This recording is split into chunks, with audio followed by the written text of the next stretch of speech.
Que penses-tu de l'approche de l'État-nation de Houriya Boutelja?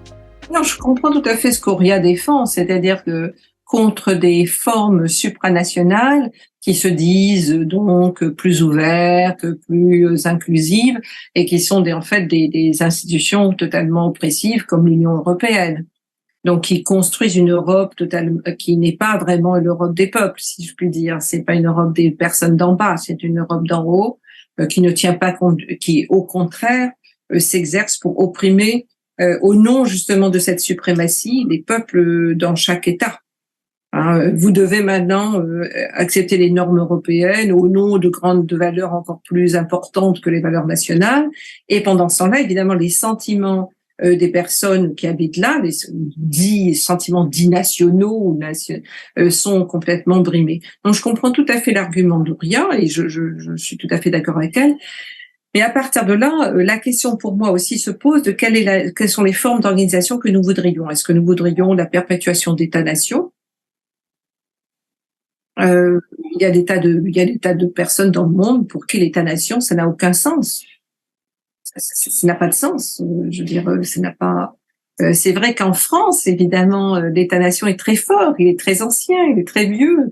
Il s'est complètement construit sur l'idée de la France, les Français, la langue française, l'histoire française. Mais il y a des tas d'endroits dans le monde où il n'y a pas du tout ce sentiment d'appartenir à un seul creuset.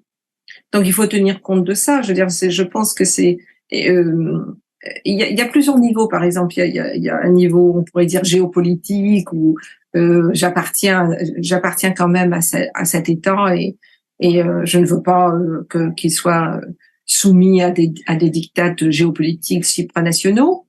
Et puis il y a aussi à la fois l'internationalisme qui exige que je dépasse mon sentiment national et que je sois dans un sentiment d'internationalisme avec des luttes partout. C'est-à-dire que alors, prenons l'exemple de la France. Alors, si je suis française, qu'est-ce que c'est d'être une Française décoloniale? C'est-à-dire, quelles sont les luttes que je mène contre l'État-nation français pour être plus proche de l'idée que Houriya avance, par exemple.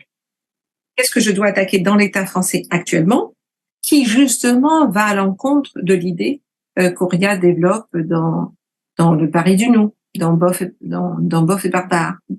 Donc, c'est ces choses-là. Et puis, on a quand même des exemples aussi d'États-nations qui ont été construits sur la répression de minorités, comme on dit, de minorités linguistiques, culturelles. Donc, est-ce que c'est un fédéralisme qu'il faut avoir? Tout cela, à quel moment le nationalisme vire à l'ultranationalisme? Comment contenir ces dérives qui ont quand même été observées? Je veux dire, c'est pas quelque chose d'extraordinaire dont je parle. Donc, pour moi, si tu veux, un concept comme celui-là est un concept qui peut être utile, mais qui doit être constamment retravaillé. Il ne peut jamais rester fixe parce qu'il peut très rapide. Il pourrait, tu vois, glisser.